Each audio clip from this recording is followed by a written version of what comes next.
Hello everyone! Welcome back to my channel, and if you're new here, make sure to subscribe for more content like this. And in today's video, we're doing a part 2 of comparing Korea versus Canada. And so, thank you so much for coming back to part 2. You can hear the messaging sounds. Yeah, anyway, in today's video, we're going to be talking about the different topics together and the ones that we didn't address earlier. So, the first question is, sorry, I'm still processing my smoothie that I have. I'm trying to drink a lot of water these days. Hydration, y'all. Okay, so the first category is questions about food. Guys, food in Korea is so much more better, a billion times better than food in Canada will ever be. I mean, to be honest, Canadian food really isn't a thing. Let's be honest. What, poutine? That's about it. So, yeah, I'll be answering through the questions and getting into the more specifics after this water break. Okay, so do Koreans love spicy or sweet food? Like which one more? Like spicier food or sweeter food? Honestly, I would say Koreans like all kinds of food, both spicy and sweet. But if you were to compare like Korea with Canada, who like prefers spicy more and like who can tolerate spicy, I guess you would say Korea, because a lot of Korean cuisine does include spicy stuff, and it also has a lot of sweet food, I guess, but I would go for more like spicy, I guess. And one thing I have to note though, compared to like Korea and Canada, is that in Canada, a lot of the restaurants here, if you just go to like a public restaurant, they'll be a lot more like saltier, because that's like the only taste that they can really imitate. So it's really salty for our taste buds, I guess, and it's a little bit exaggerated, I guess, compared to what usually it would taste a little less salty. It's kind of how like works. That makes sense. And it's also the reason why that it's also the reason why probably Canadians don't eat as healthy, just because the food is so salty, and they eat less traditional foods, which means it's not so like slow food, I guess, to compare to fast food. A lot of Koreans enjoy slow food because it's like the tradition. So yeah. The next question is, do you think one can find authentic Korean food in Canada? For sure. So like where I live, there's a lot of Korean restaurants owned by Korean people, obviously for Koreans and like other people too, but mainly for Koreans. And so there's like jjajangmyeon places, like jjajangmyeon and jjampong.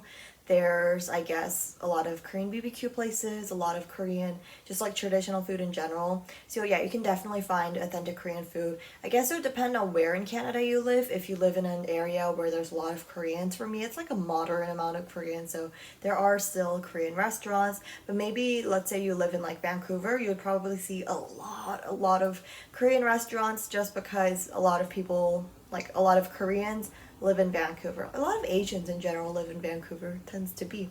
So yes, the next question is, what is your favorite Korean food? Oh, no. Before we get into that, a lot of people also asked, can you find like North American kind of food in Korea? Yeah, for sure. A lot of, I guess, brands, like chains, I guess, are in Korea. Like, I don't know, McDonald's, Burger King, what are some other, KFC, I guess. Yeah, you can still find that in Korea. It will taste a little bit more different, and in my personal opinion, I think it tastes much better, just because I guess even if it's just fast food, the recipe is different, the ingredients are different, how they make it is different, and it's just more suitable to my taste and also my family as well. But in Korea, there's also Korean based brands that are fast food too. So there's like Lotteria, which is honestly so good. It's like a Korean McDonald's, or like a Korean Burger King, I guess. It's really good. Yeah, but there's still Burger King, there's still McDonald's, whatever chain. I can't really think of any at the moment, but yeah,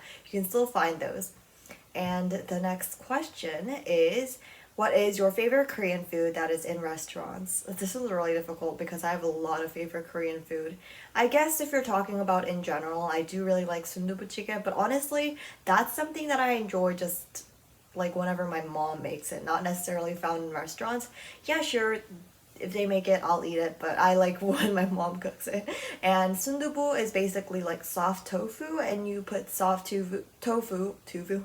I was like trying to mix tubu with tofu anyway. Yeah, and this spicy kind of soup, and it's like red, and it's just really, really good. I can't really think of any other Korean food that I really like. There's just so many. Like, it's not like I can't find any that I like. It's just there's so many that I need to think of. So, yes. The next question is like similar to how every Korean eats rice in every meal, is that the same in Canada? So, it would really depend on what kind of people you're talking about. I guess Koreans, even Koreans, I don't think we eat rice every single meal. Maybe once a day. Yeah. I mean, I really like eating rice once a meal, maybe like once a day though, at least once a day, just because it makes me feel a lot more full. And let's say I only have like bread and lunch, and then like for dinner I have, I don't know, noodles, and I don't feel as full. But that's just like a personal thing, and I think that's just kind of like my family eats. We tend to go for rice just because it's more filling, and yeah. But in Canada, let's say you're like, I don't know, a white person living in Canada, you probably don't eat rice every meal, maybe rice every few months or so. But yeah, because like Canada has so many different cultures, I guess it would depend on what kind of person you're talking about, from what culture, I guess. And I can't really assume that for everyone within a culture as well. Okay, so the next question is something you can only find in Korea, so like foods. I guess you could say a lot of different things. I'm sure I can like list a whole list of things that you can only find in Korea that you can't find in Canada. Um, let's see, what can you find? But to be honest, even if you can like only find it in Korea, I'm sure you can still find it in Canada in like Asian supermarkets or Korean supermarkets. And yes, those are a thing where I live. Like they have Korean specific supermarkets so that you can find Korean ingredients and Korean snacks and things like that. But it is a little bit overpriced. I think I mentioned that in the last episode. I might be wrong, but yeah, I mentioned that.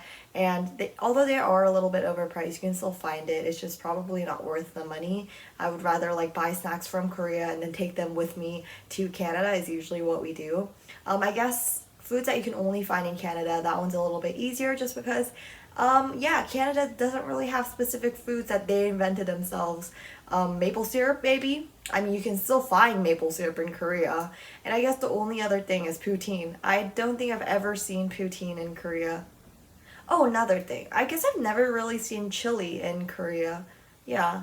I mean, honestly, I don't really buy chili from outside, like Tim Hortons or something. I usually just buy it, or not buy it. I usually just, like, my mom makes it for me. But yeah, I don't think I've ever seen somewhere sell chili. So I guess those are the 2/3 foods that you could only find in Canada. But still, I'm sure if you were to really, really search for it, you could. Like, obviously, I'm not in Korea trying to search for chili, I guess, just because I can still find it in Canada. Yeah, and the next question is, which is so easy, which type of food is usually harder to cook? Korean food or Canadian food? I'm just gonna assume Canadian food just means like white people food. But obviously it's Korean people food. Like it's slow food for a reason. It takes a lot of time to make, a lot of effort, and a lot of ingredients that usually you cannot find in Canada. So definitely Korea. But honestly, this is just any country with culture and then compared to country with like newer culture, I guess. Like Canada has only been here for 150 years. I feel like you guys might be surprised by this, but yeah, that's, I guess maybe not if you live in Canada, but that's the thing. And there's not a lot of culture within Canada. Like there's a lot of culture within Canada, but it's culture from other countries, if that makes sense. Yeah, that's how I would put it. Maybe that doesn't make sense, but yeah. Just because there's so many immigrants and there's, you know, most people aren't really like rooted from Canada. And the next category that we're going to be talking about is like the environment and the weather, I guess, of each country. So first, starting off with air quality, I just kind of wanted to mention this just because it's just like a significant portion of weather, I feel like, and the environment itself. And no one actually asked a question about it, but it's whatever. So, the first question, I guess, regarding that is like, no. I'm just gonna give like a brief overview and then go on to the questions about air quality. So, Canada definitely has more clear and less fine dust in the air. And it's a lot more, like, you can actually see, like, the sky. In Korea, it might be a little bit more difficult to see the sky because it's, like, surrounded by, like, fine dust, I guess.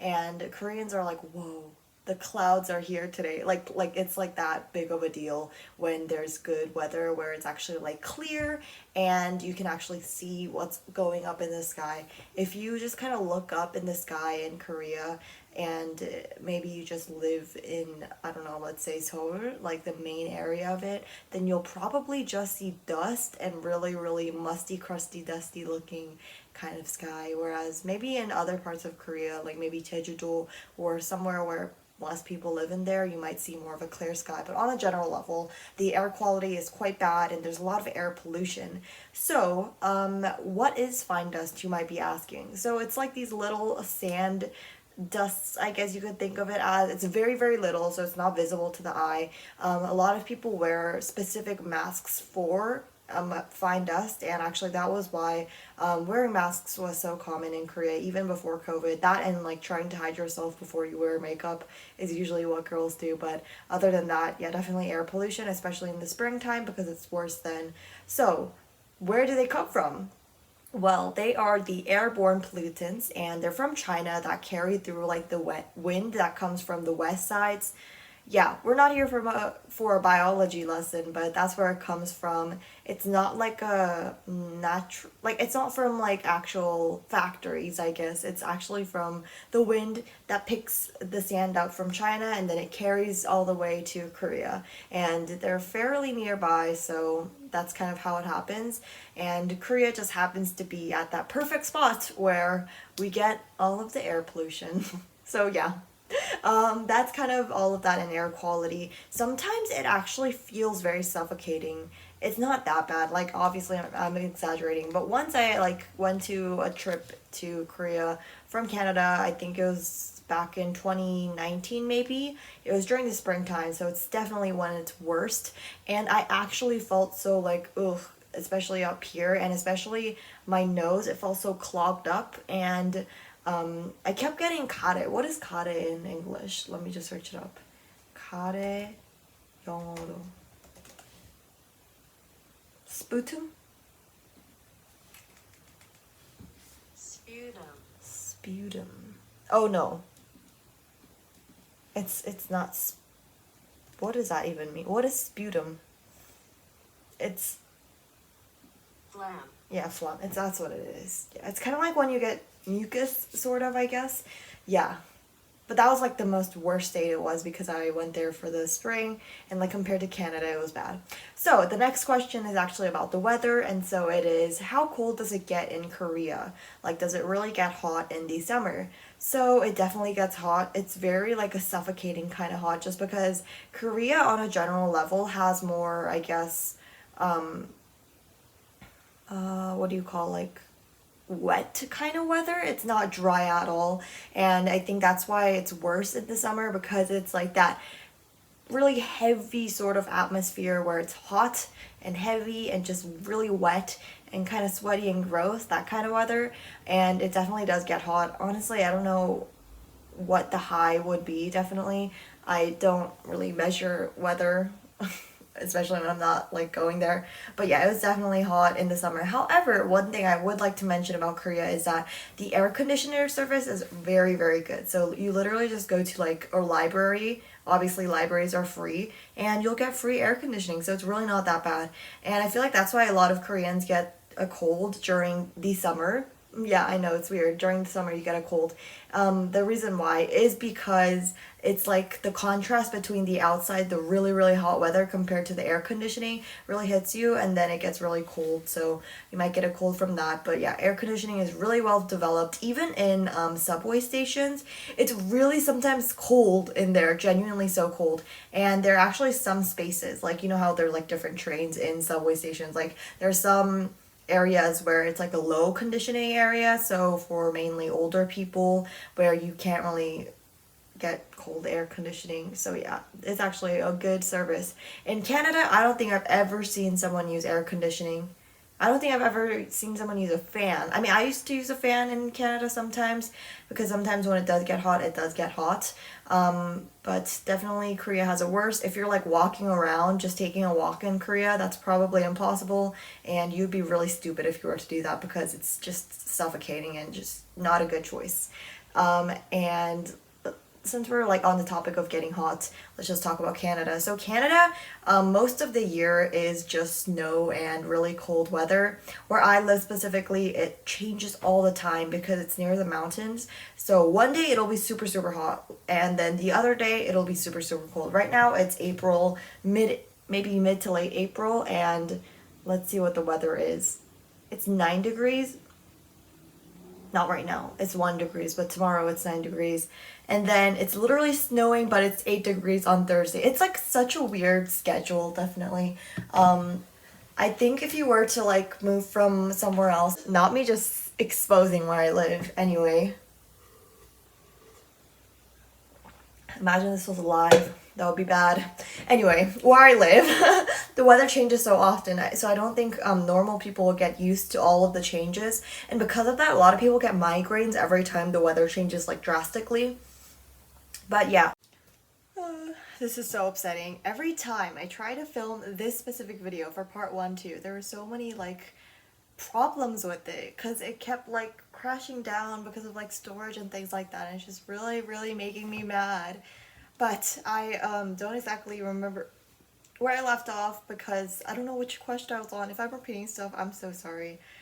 I'm probably gonna under-explain. Anyway, I think we were talking about the hot weather, so let's just go into the different types of seasons that Korea and Canada has. Oh, this is so stressful. I hate it so much because I was like popping off with all of my explanations about weather. But okay, whatever, it's fine. At least I didn't start on a new topic, so that's good. It just like shut off, and I was like, what the heck? And it was very stressful. Anyway, we're going to talk about the different seasons, I guess. When I was young, I used to think that like every country had 4 seasons, and that was like just it, period. But I guess not, obviously. Now I know, because some countries don't have all 4 seasons. Sometimes there's just one season or maybe 2. And I thought that was really weird when I was young because obviously I was only accustomed to countries only having 4 seasons. Not only, like having 4 seasons. Like because I only lived in Korea, USA, and Canada. And all 3 of those countries only have those 4 seasons. Anyway, a lot of people ask like what's the best season for each country in your opinion, and so I would say that Korea's best season would be spring because it's like very pretty outside. Obviously 벚꽃, which is cherry blossom flowers, are always sprouting outside, and it's just really really not always, it's really pretty, but that only lasts for like 1 to 2 weeks. If you guys saw those posts that K-pop idols uploaded, yeah, a lot of 벚꽃 in there, but that only lasts for 1 or 2 weeks, and I think it was only last week, I want to say, for this year. And so it's really like a short-term thing because they all fall, especially if it rains quickly. It just all falls down and it's just really bad. But yeah, it's really pretty. I remember once, I think I was in like 6th grade maybe, and my sister that day, she had to go to maybe like a piano lesson or something like that. So it was just my mom and I, and so we had a lovely date, and we went to get like, what was it? Like strawberry kind of smoothies. Oh yeah, one of the things about spring is that there's a lot of seasonal menus. There's a lot of like it just goes with the season. So if it's like winter, then they'll have winter themed things at cafes, and it's just really cute. One of the things I really appreciate about places like that, because let's say just like Gongcha, for example, Gongcha has a lot of seasonal menus here in Canada too, but in Korea it just cannot compare. You just like go on their Korea Gongcha Instagram, and they have so many good stuff that in Canada you cannot find, and it's definitely like seasonal related and things like that. And it's just really upsetting to see them have everything and we get nothing. But yeah, there's a lot of like strawberry things when it's spring because it's like pink, you know? Yeah. So I remember taking a lot of pictures then. Good times, good times. I would say that Canada's best season would be autumn or fall, whatever you like to call it. Just because I guess the leaves turn red, or I guess I want to say orange, reddish orangish, and it just gets really pretty, and then they start falling, and so it seems like really romantic and something you'd see out of a movie. This only, again, lasts maybe less than a week because they'll all fall eventually. There's this one driveway that is in my city. It's kind of like a park almost. A lot of people like run there and like bike in that area, but it's just really pretty because there's a lot of trees. There's just a lot of trees in general in Korea, or sorry, not in Korea. In Canada, there's a lot of trees and a lot of nature, and they all become that pretty color in a really natural way, and they all start falling down. It's just very um, aesthetic to see. It just seems very cozy. Personally, I think Korea's spring weather is more pretty just because I like pink better and I think it's a little bit more pretty. Red, orange, that kind of vibe, like pumpkin spice, that thing is not my vibe. Like cinnamon, I don't like cinnamon. Sorry, cinnamon lovers, but it's just not my vibe. Stop, it's not my vibe. It's not the vibe. I love that one clip. Anyway, oh yeah, there's one question that I included in this topic of weather and environment, but really I meant to put it in food.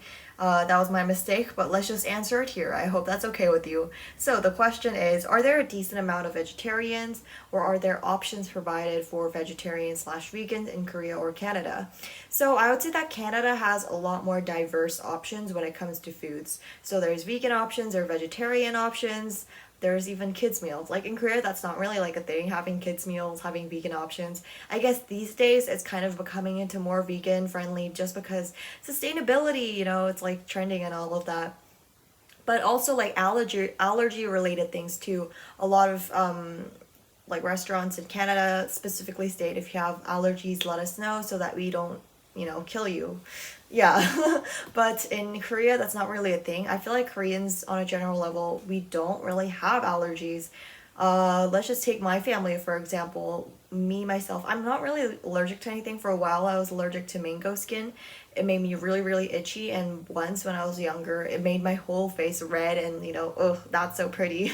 It was just mango skin, though. It's interesting. And then my sister, she has sensitive skin, but that's not really allergy related. And she's allergic to peach flavoring specifically. She's okay with peach itself, like the fruit, but she's allergic to peach flavoring. So like peach yogurt, peach jellies, any kind of peach, artificial peach that you can find. And once we were at this summer camp and we shared that to the camp person, like they were like, any allergies, guys? And we were like, no. And then I was like, come on, Melissa, mention your allergy. And she's like, nah, it's fine. And I mentioned it for her. And then the camp person, counselor, I guess, thought we were lying because, artificial peach. It just seems like you just don't like artificial peach. But no, she's actually allergic to it. She gets like these rashes and it almost comes to her face if she has too much of it. Once in Korea, we were camping and we rented a whole camping car and it was such a good vibe. And there was this one snack in Korea. It's called Mbti, and it's like a jelly, like a peach jelly. It's so good. It's one of my favorite things. Oh, it's so good. Let me search it up so I can petite as in like French.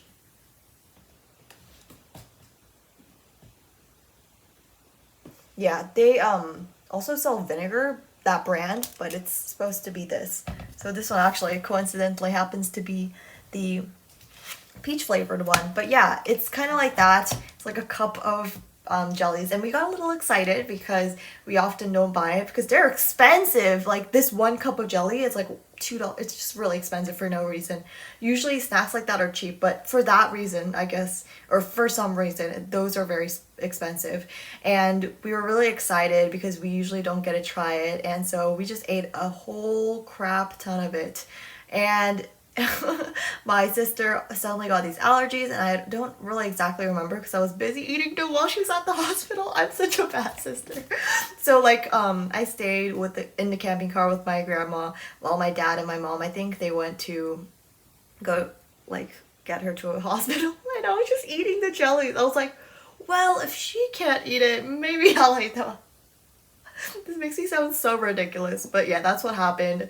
And I was just eating all the jellies while she was at the hospital. And in Korea, a lot of medicine. Oh, why didn't we talk about that? Like medicine and like medical stuff. But anyway, there's a lot of medical stuff that's really more developed in Korea compared to Canada. Like, let's say you have a cold, you get one shot, like maybe here, and you're all good. It's actually crazy. It's actually like drugs. It's so crazy. But in Canada, you just have to suffer the pain and maybe eat Tylenol or Advil or whatever the heck you take. Yeah, but she had to take this shot. It was in her butt, actually. And she was, okay. And then, as if we didn't learn from that experience. So, like, at that time, we didn't know what happened to her exactly. We just kind of assumed it was one of the jellies, but we didn't know exactly because there was, like, a lot of different flavors. It wasn't just peach. So, we didn't know that she had a peach allergy at that time. And then, another time, this was not when we were on a trip to Korea. So, no, wait. So, back then, that was when we were living in Korea, and then this time it was actually like maybe 1 or 2 years ago we went to Korea and we were just eating these I want to say it's similar to like haichus. It's very good. It's like 새콤달콤, which means like sweet and sour. Sweet and sour candies basically. It's very good. Anyway, all of these tend to be so good. Oh my god, I feel guilty about this too, but I need to share this, guys. This literally has nothing to do with the topic we're talking about of comparing Korea to Canada, but it's whatever. This is very interesting, I think. If you guys don't think it's interesting, it's whatever. I really don't care because I'm going to share my story about my sister getting allergic reactions to artificial peach flavoring, because it seems like a lie, but it's really not a lie. So we went to this vacation and, you know, we were just having a grand time, and we bought this 달콤달콤s. We were in this car, and my mom was meeting up with some of her old colleagues and like her friends because we were visiting the place that we were born and raised in, essentially, and where my mom used to work as a teacher and all of that. And so we were visiting people, and my mom was talking to her friends, and the three of us, like my dad, my sister, and I, were in the car, and we were just eating on them. And then my sister suddenly gets like really sick, and she gets these rashes, and she's really itchy, and I'm like, shut up, I don't care, just deal with it and keep eating the snacks, you'll feel better. No, because that was what was giving me allergic reaction. So I literally kept on feeding those things as if she was gonna be better, but no, it was just getting worse. Yeah. Yeah, I really contribute to my sister's health. If she dies early, that's probably my fault. I don't think allergic reactions will kill you if it's not that serious. Like her allergic reactions are not that bad. It's not like a peanut allergy. Not that bad. And yeah, she had to go to the hospital. And it was kind of embarrassing because we weren't really familiar, I guess. No, we were really familiar with the area, but we weren't familiar with the new developments, I guess. So we literally went to like an old hospital that we went to, like for children, and she had to, I think she got a shot or maybe some kind of medicine, and yeah, she was, yeah, it was kind of bad. So now she doesn't eat those, but it's just peach artificial. It's crazy. I don't know why. Anyway, where did we get that from? Oh yeah, my family overall does not really have allergies, apart from her. And her allergy is quite the unique one. I low-key want to take one of those tests where it's like, it shows you what kind of allergies you have, and then it gives you like a full rundown of it. Don't you have to like kind of like, I think it would hurt. Anyway, that's what it is. What were we talking about? Oh yes, options. Yeah. So in Canada, they would list out like if you have allergies, they take more notice to it. But in Korea, that's not really a thing. If you have allergies to something, you have to take care of it yourself. Honestly, which makes sense to me because like, why would someone else be responsible for your own allergies? Like, if you know you have to be gluten-free, then what are the gluten-free options, you know? But in Korea, a lot of people aren't really like too specific about that. They don't really have specific allergies. Like my sister, I don't think I've ever seen a Korean with a peanut allergy. Yeah. I've seen one person that's Korean with a peanut allergy, but she's half Korean and half, her dad's from Switzerland, so yeah. There you go. That's probably where her allergy comes from. Anyway, so yeah, I guess Canada has more vegetarian, vegan, allergy, those kind of options, I guess, whereas Korea doesn't necessarily have those. I'm sure you can find them, but for me, I don't really have any. I'm not vegan myself, most definitely not. I'm not vegetarian or anything like that, or gluten-free or anything, so I don't really take too much notice in that, which is maybe why I don't really care about those options in Korea. But yeah, there's still options though. Like, people are still really like the keto diet, the keto-free diet. What is it even called? I don't even know, but that's really trending these days, it seems like. So yes, that wraps up weather. I mean, that was not related to weather, but that was all of the questions that I had, so. Sorry if this video randomly cuts off at random moments. I am just anxious that the footage will be all gone and I have to repeat the same stuff and it doesn't seem as natural and genuine. But moving on to the next category, which is about entertainment/activities. Okay, so the first question that you guys asked is, do Koreans like K-pop as much as international fans do? And I thought this was the most funniest question ever. I had to stare at that for a while. Yeah, so guys, K-pop, Korean pop. Crazy, huh? Yeah, most of K-pop's profit is from domestic fans, guys. Without Korean fans, there probably would be no K-pop. Yeah, I mean, it's where it all started. It's really, really a weird question. It's like asking, how is, like, it's like saying, is Korean food popular amongst Koreans? You know? Like, it makes no sense. Anyway, I think that's that for that question. I just wanted to include it because I just thought it was so funny. Next question. Does Canada have CA pop or CA drama or something related to music slash dramas? Not really, honestly. I guess there are artists from Canada, but it's not like a Canadian pop thing. I don't imagine what Canadian pop would be. And honestly, a lot of Canadian artists and Canadian actresses move to the United States because there are more opportunities there, and obviously Hollywood.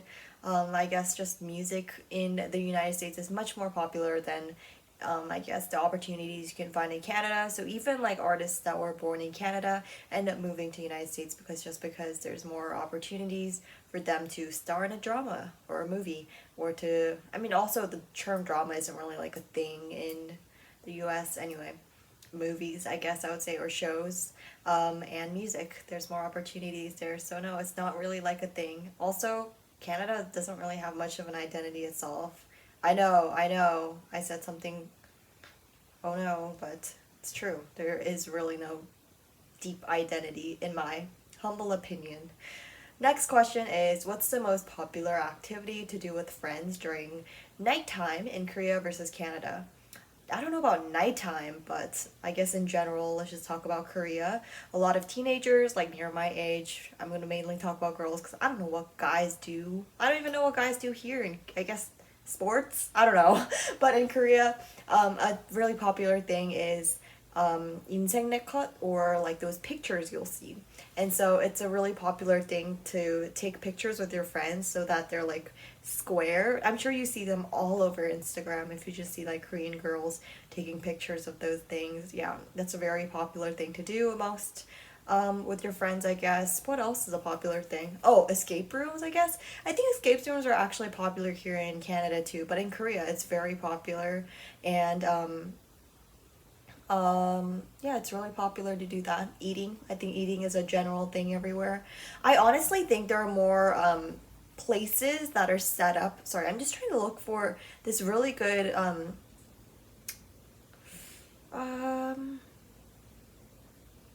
trying to look for something.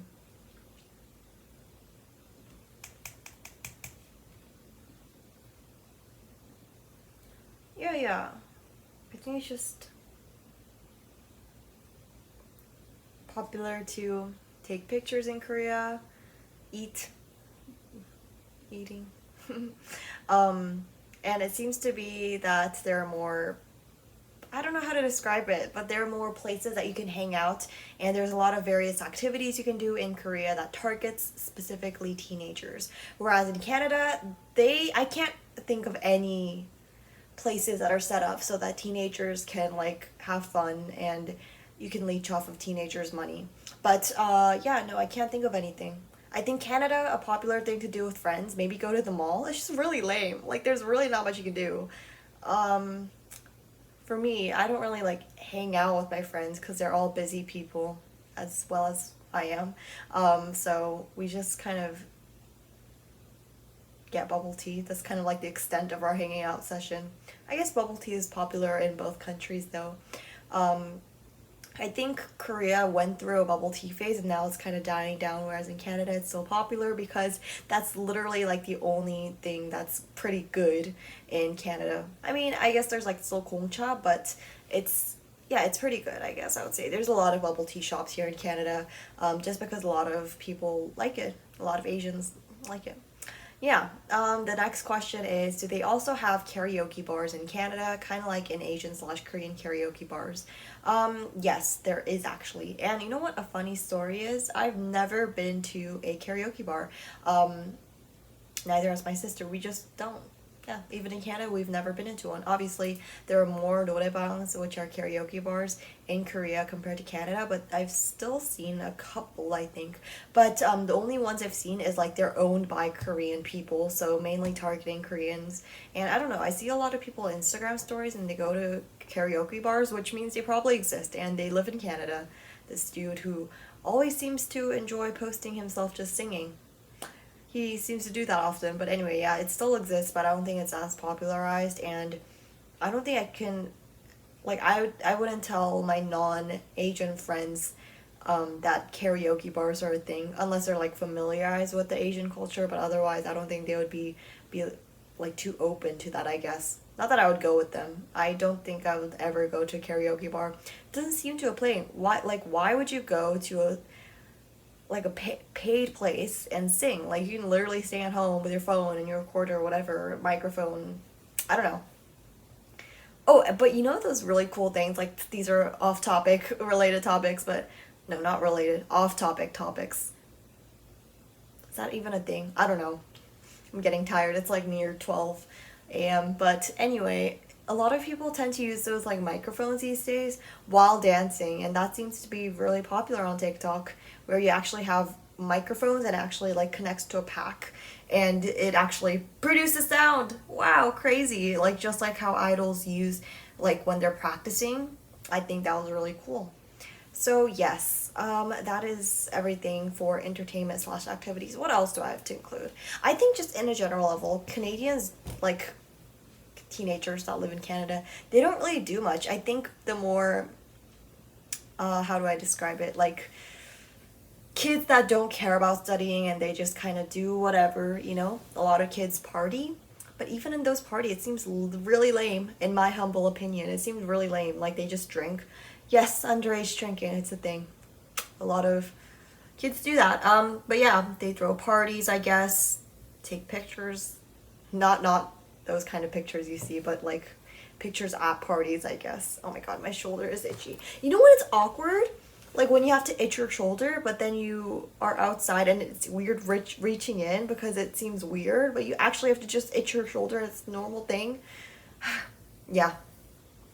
Next topic is general lifestyle questions. So these are just miscellaneous things that didn't really fit into either category. So yeah.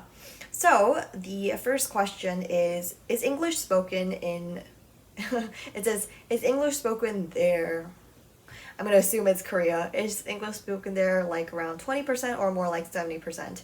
Okay, a lot of you guys think that people use English on a day-to-day basis in Korea, which is not the case at all. Unless you're talking about Konglish, where it's kind of like you have to use English words within a Korean context, like let's say ice cream. There's no other word for ice cream in Korean, so you just use ice cream.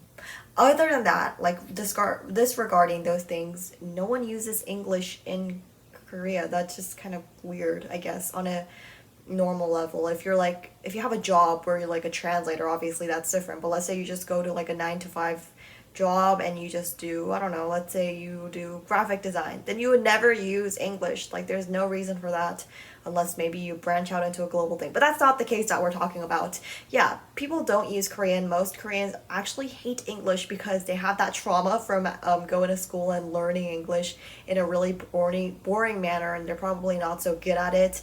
And obviously their pronunciation is not going to be good because they're not familiarized with it. There's no need for them to learn it. I mean, if you know Korean and that's it, no other language in Korea, obviously you'll get by. It's just like only knowing English in Canada, you'll get by. Maybe if you live in Quebec, it might be a little bit different, but still, you'll get by. Like, you'll be fine. So, yeah, speaking English is very not so common there, and that's a really big misconception that people have. I mean, people just think that their values are inputted into other countries too, but that's not the case. Like I mentioned in part one, I think, Korea is a very homogenized culture. Like, there's only Koreans living there, basically, where it used to be until, like, more tourists started coming and, like, more people gained interest in living in Korea. Yeah, before that, it was honestly only Korean, kind of similar to that. So, yes. Oh, this one's kind of something that I've answered, I think, already, unless that footage got deleted. Does Starbucks or famous food places like McDonald's taste different there compared to Canada? Yeah, like I mentioned, it's very much so different because they have different menus, they have different styles. I forgot Starbucks. I don't think I've ever been to Starbucks in Korea just because I like to support small businesses in Korea when it comes to coffee shops or just cafes or other brands that are Korea based. So there's this great smoothie place called Baekdabang. It's so good. Oh my god, it's so cheap too. And they have these large bottles. It's like bigger than this and it's just full of smoothies. Last drop of water. Oh, that fell. Did you guys catch that? Anyway, yeah. Yes, they do taste different, but obviously the base menu is still same. Like McDonald's still sells burgers, it's just gonna be a little bit upgraded because in Canada, I don't know, mainly they use low minimum wage workers that are usually kids. Like I thought it was crazy. Apparently one of it's not someone I know, but one of my mom's friends, I guess you could say, he has a son, and the son is, I think, in grade 12, and he's a manager at McDonald's because he's been working there for 2 years.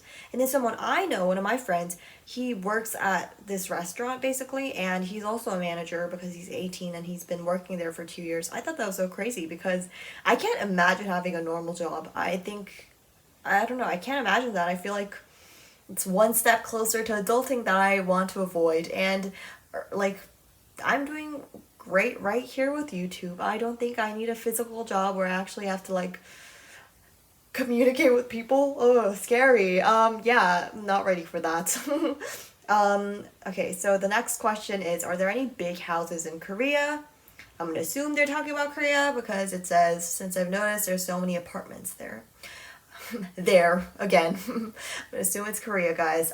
So yeah, there are big houses. Like for one, my grandparents. Why do I keep mispronouncing words? My grandparents, they live in Seoul, but it's more of a secluded area in Seoul because Seoul is still quite big. Like people don't realize. Yeah. Anyway, there's, or I guess you could say like, not Seoul the city, but Seoul like, I don't know how to translate the specific word into English, but yeah, there are big houses, and I guess these you can find more so in less popular areas, I guess, not in the core heart of Seoul, where it's only like apartments, I guess, because those are a lot more expensive. But these big houses honestly tend to be quite cheap too, because it's not from, like, it's away from places you need to go to, but still it's like 10 minutes away, I guess, if you go on bus from, I guess, popular universities. Like my dad, he grew up in that big house. It wasn't an apartment, it was like a literal house that you can kind of just find in Canada, and he used to just go from university to home, and it was still nearby, but it was still like far away from where most people, like, you would imagine Seoul to be, you know, like a really busy, high traffic area. No, it's kind of like outside of that, but it's still in Seoul. So yeah, most people do live in apartments. I think it would be difficult to find someone that actually lives in a house like that. Maybe if they're older, like my grandparents, that would make sense. But otherwise, most people do live in apartments just because, like I said, there's more people living in Korea than Canada. And Korea is much, much, much smaller than Canada. I think it's just crazy how that works. But anyway, there's more like people per square foot, I guess you could say, of area. Oh, this is giving me bad flashbacks to related rates in math. Guys, calculus is not proving to be too easy. I literally had a mental breakdown on Thursday. It was terrible. Anyway, yeah, apartments. My lips are getting so dry these days. I don't know why. I think it's because I keep like tearing at them. I should stop doing that, like ripping. Like once I got this really big cut on my lips, and you guys kept on talking about it, and it's so annoying. Yeah, and I was like, guys, don't mention about my lip. I know, it's just because of a lip bleed that I have. It's no big deal, and people kept talking about it. I know who you are, by the way. I know your username. Anyway, next. The next question is, do people usually take the train more or the bus more? Or do people drive cars? They didn't really specify which country, so we're going to talk about both. Let's just talk about Canada because we haven't talked about Canada in a while. In Canada, most people just drive their car to work, to school. Even like students, they drive their own car to school or maybe walk. I've seen some bikers too. Like my next door neighbor, he literally bikes every day to school. It's actually very, very cool because he just always is late. Like my mom picks me up, or I guess drives me to school, and because our school normally starts at 9, like on days I don't have band, maybe we'll leave at like 8:50, right? And then we come back at like 8:58. And that's when the dude starts leaving. And he has the bike, so obviously it's gonna take more effort and more time to get there. So he's definitely gonna be late. Anyway, that's unrelated. So yeah, there is a bus here where I live in Canada and other areas too. Definitely, if you live in more popular areas, like cities where more people live, there's going to be more trains and more buses. There aren't subways here. I don't know about other places actually. Are there subways? Are there subway buses in Canada? Oh, there are. Montreal Metro, Toronto Subway, and the Vancouver SkyTrain. I did not know that. Anyway, yeah, where I live there is no subway because, I don't know, I think it would just be redundant. Just because people don't even take the train or the bus that often. And a lot of homeless people tend to be on those too, just because, I don't know why actually, but they do tend to be there because in the downtown area, which is the more popular area, it's a free zone, which means you don't have to have a ticket. Whereas in other areas, they could just randomly ask you out of nowhere and be like, "Where's your ticket?" And if you don't say, like, if you don't show them your ticket, you're gonna have to pay a fee. But that's not the case for popular areas. Anyway, I don't know why that's the case, but maybe it's like motivate people to actually go outside. I have no clue. Oh yeah, you also have to connect Korea to that. Do they take train, bus, or cars? I think most people take the train or the bus to work or for school. Definitely walking is a lot more common in Korea than Canada. And just because people live nearby from one another, like if you're going to school, you probably have a house that's nearby. People walk, but otherwise, train, bus are also an option. I don't know, in my mindset, I kind of see train and bus as the same thing.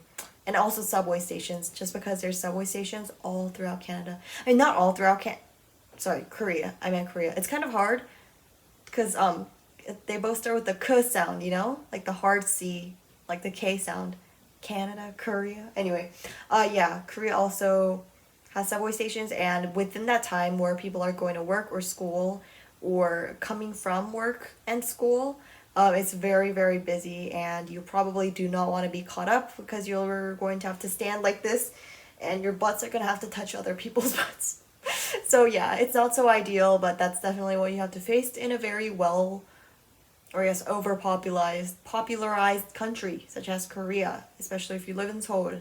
I guess in other parts of the country there's less people or less subway. There is no subway station if you live in like Cheongcheon or maybe Jeollado. You probably don't know what I'm talking about if you're not familiar with the map of Korea, but yes, like that's like the less popular areas where less people live. So yeah, I would say train, bus. I mean, people still drive. Like traffic is really bad though, so you probably don't want to actually go. And also, just because train and bus are so cheap, like transportation in general is very cheap in Korea. I think Canada is actually quite expensive. My mom used to take the train, or maybe no, but yeah, my mom did, and it was quite expensive. But in Korea, it's much more cheap. So people prefer that option over getting a car. And also, parking is a little bit difficult in Korea because, as I said, there's more people in Korea. So you're going to have to fit in a really tiny parking space, and obviously that's not very easy to park in. So people just prefer using public transportation. But I guess that's really up to where you live and what kind of person you are and what kind of job you have and what kind of school you go to and all of that kind of stuff. So yeah, the next question, I think it'll be the last question I answer today, is MBTI popular in Canada as much as it is in Korea? And the answer to this is like no. People actually don't know that much about MBTIs here in Canada. Actually, a funny thing I want to show. And also, I'm so surprised that someone actually like asked about MBTIs. In my exec group, so like band exec, I collected. How many execs are there? Wait, let me count for a second. It's gonna take a while, isn't it? 7 plus 7 plus 8. 7 plus 7 plus 8? 7 plus 7 plus 8. Yes, you are definitely seeing a calculus student here. Plus 8. And then plus 7. Yeah, amongst 37 people that are in band exec, I've collected 35 people. I've asked literally every one of them. I had to approach them and go like, do you know your MBTI? And then they're probably going to be like, no, what's that? And I'm going to be like, personality type. And like rarely they'll be like, oh, I already actually took mine. And I'll be like, oh, that's so cool. Otherwise, I'm going to have to force them to take the test. But anyway, yeah. In Canada, people definitely do not know about MBTI much and they don't really care about it. Whereas in Korea, it's kind of like the trend right now. However, if you guys checked out my MBTI interview on Joyce's channel, I uploaded about it on Instagram. I should do that on YouTube community post too, but honestly, I don't know why, but YouTube community post is like a lot of work to post, and I don't feel like it, so I often do not do it. But yeah, what was I saying? Yes, in Korea, it's quite popular there. It's like a thing. You have to know your MBTI. There are so many ENFPs in Korea. It's actually so annoying. Most of my list is actually ENFP. I think just people at this age are ENFPs, in my opinion, just because, you know, teenagers, you would typically think of people that are like carefree and they're like lazy and they're, you know, just wanting to have fun. And that's kind of what ENFPs are. Whereas me, I'm literally like the complete opposite. ESTJ, ISTJ, whatever you'd like to impose upon me. But yes, yeah. It's kind of the opposite. But in Korea, they definitely focus on more so stereotypes rather than actually functions. They don't care about T or FI or TI or whatever. They don't care about that. It's mainly about the, what is it? Like just the stereotypes of each type, I guess. So like if you're fun and loud, you're an ENFP. If you're quiet and boring and you're a gamer, you're probably an INTP, like that kind of thing, I guess. So I guess it is more popular, but really is it? If it's only like stereotypical MBTI, but honestly, I think it's just kind of more fun. And one more thing I wanted to add on to this is that people actually what was I gonna say? Oh yeah, in Canada, if you say like astrological signs are popular, by the way, I'm in Sagittarius. I honestly do not understand why people like astrological signs. It just makes no sense. If that's popular in Canada right now, Korea's always, not just right now. It's not a trendy thing. It's like always been a thing to like your blood type. Like if you know your blood type, then you probably have like a personality associated with it. I think it also goes with like some people in Canada know their blood types, but then in Korea, some people, like everyone knows their own blood type. If you're curious, I'm an A positive. And so each blood type has a personality associated with it. I mean, that also makes no sense, but it makes more sense than actually like your MBTIs. But I mean, I guess having an RH factor in your blood, or if you don't, has nothing to do with your personality. Could though. It could be. But I think it makes more sense than astrological signs. Just saying. If you're into that, I'm sorry. Is that a Sagittarius thing to say? I want to read up on the Sagittarius description. Adventurous and expansive traits. Sagittarians are typically outspokenly, I am outspoken, optimistic,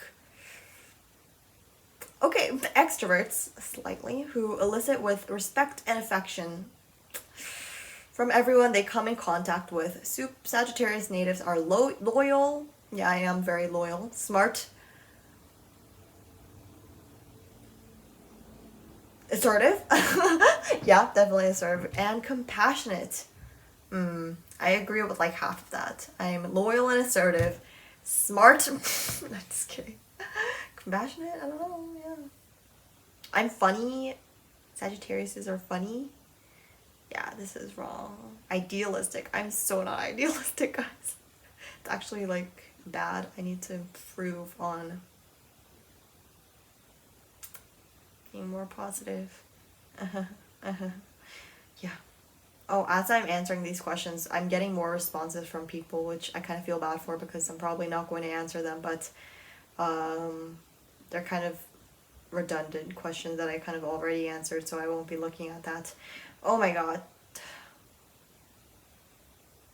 I have to go back to school on Tuesday because today's a Sunday and why is my voice going out? So yeah.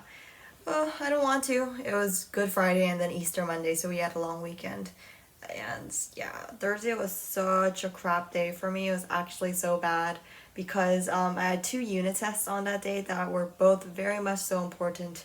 So I was stressing out so much, and I literally cried the night before, like while I was studying. And after the test too, it was so bad. It was so embarrassing because I was, yeah, don't want to get into detail about it. I'm trying to forget it, and that's one good thing I'm good at. I'm good at forgetting things if I don't want to remember it. But this, I keep recalling. I'm remembering now. Okay, distraction, guys. Distraction. I'm good at being distracted, guys. Oh my god, my mom keeps saying I'm ADHD. Yeah. Are you watching this, Mom? My mom streams my videos. She needs to stop doing that. She'll be streaming like my old videos and I just walk up to her computer and she's just like streaming them. I'm like, oh my god, Mom, why? Why? Like, yeah. You might be like, Irene, you're so ungrateful. At least you have people that care about you. Okay. Anyway, what was I talking about?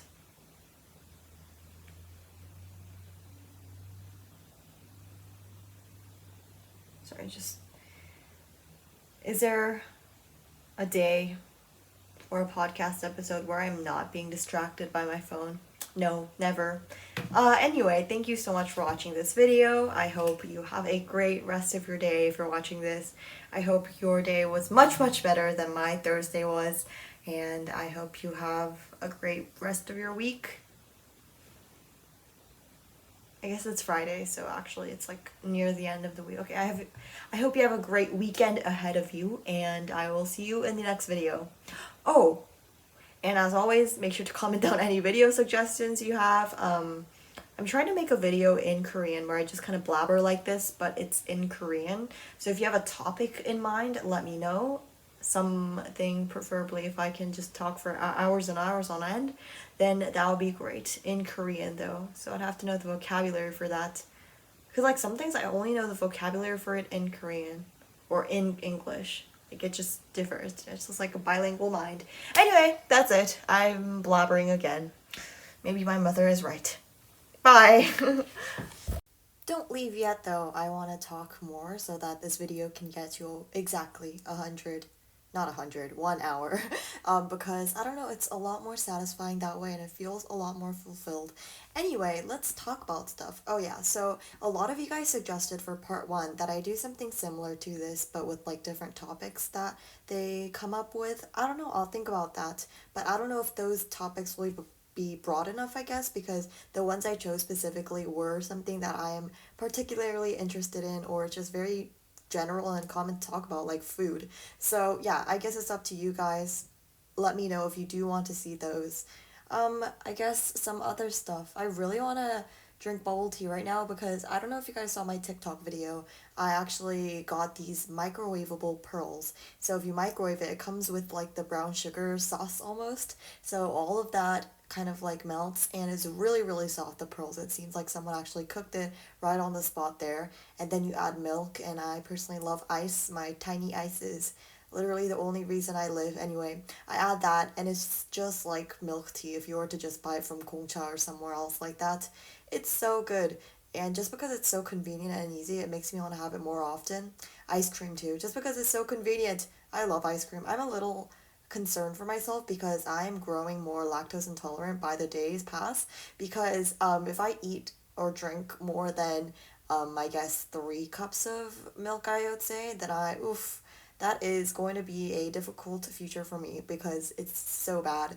But on some days I'll have like 2 ice creams and a cup of milk, I guess, with coffee, so like a latte basically, but I'm still fine. So I'm still confused as to if I'm truly lactose intolerant or not, which really confuses me because I literally have ice cream every day and it just suddenly came upon me. Maybe my condition wasn't best on those days, but those were like very, very often. Oof, I don't want to experience that again. Reliving a pain, that just stomach pain is not so ideal, but is it worth it for bubble tea? I would say that's quite debatable, I guess. But no, I really, really like milk. I honestly don't just drink it by itself. I think that's a little odd. I guess I used to when I was younger, but I don't now. The only way I would actually drink milk is to use like, I guess like eat it with coffee. Eat? I keep saying eat. Drink it with coffee, like an espresso shot. But even now, like I'm kind of wanting to drink more so like almond milk. But I don't know, I haven't actually found the perfect almond milk yet. So if you have any suggestions, let me know. With that being said, now it's an hour. Thank you so much for watching. Bye. Now for the outro that everyone has been waiting for. It's like, Irene, please stop talking. I just want to hear the outro music at this point. Okay, here you go.